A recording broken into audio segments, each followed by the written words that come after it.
कुरुक्षेत्र की युद्ध भूमि में जब अर्जुन ने भगवान श्री कृष्ण से अमृतत्व और मोक्ष का रहस्य जानने की जिज्ञासा की, तब भगवान ने उसे अध्याय 8 अक्षर ब्रह्म योग का दिव्य उपदेश दिया। अर्जुन ने विनम्र होकर श्री कृष्ण से पूछा, हे माधव, यह ब्रह्म क्या है? आत्मा क्या है? कर्म किसे कहते हैं? मृत्यु के समय मनुष्य किस प्रकार आपको प्राप्त कर सकता है? भगवान मुस्कुराए और बोले, हे पार्थ, ब्रह्म वह है जो अविनाशी और शाश्वत है। आत्मा जीवधारी का स्वभाव है।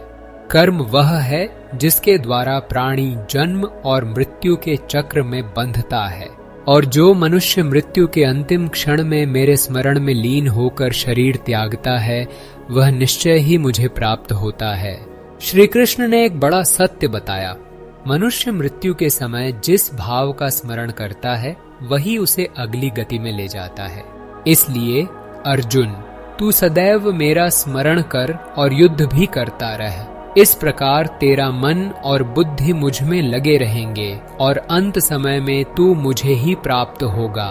हे अर्जुन, योगी जब भक्ति और ध्यान के सहारे मृत्यु समय अपने प्राणों को नियंत्रित करता है, तो वह प्रकाशमय मार्ग से होकर परम धाम को जाता है। जो भक्त अनन्य प्रेम से मेरा स्मरण करते हुए शरीर त्यागते हैं, वे पुनर्जन्म के बंधन से मुक्त होकर मुझे ही प्राप्त होते हैं। भगवान ने कहा, हे अर्जुन, ब्रह्मा से लेकर नीचे तक सभी लोग नश्वर हैं, बार बार जन्म और मृत्यु के अधीन हैं, परंतु जो मुझे प्राप्त करता है वह कभी पुनर्जन्म नहीं लेता। वह मेरी शाश्वत धाम में निवास करता है। इस प्रकार भगवान श्री कृष्ण ने अर्जुन को सिखाया कि मनुष्य का अंतिम स्मरण ही उसकी अगली गति का निर्धारण करता है।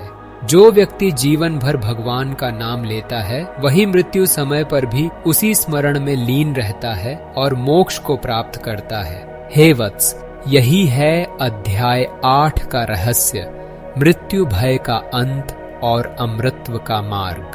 जीवन में जो स्मरण हम करते हैं, वही मृत्यु समय साथ जाता है। संसार अस्थायी है, परंतु भगवान का धाम शाश्वत है। निरंतर भक्ति और भगवान का स्मरण ही मोक्ष का सच्चा मार्ग है।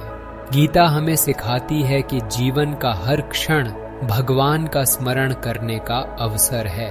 जो मृत्यु समय ईश्वर को याद करता है, वही जन्म मरण से मुक्त होकर परम धाम को प्राप्त करता है।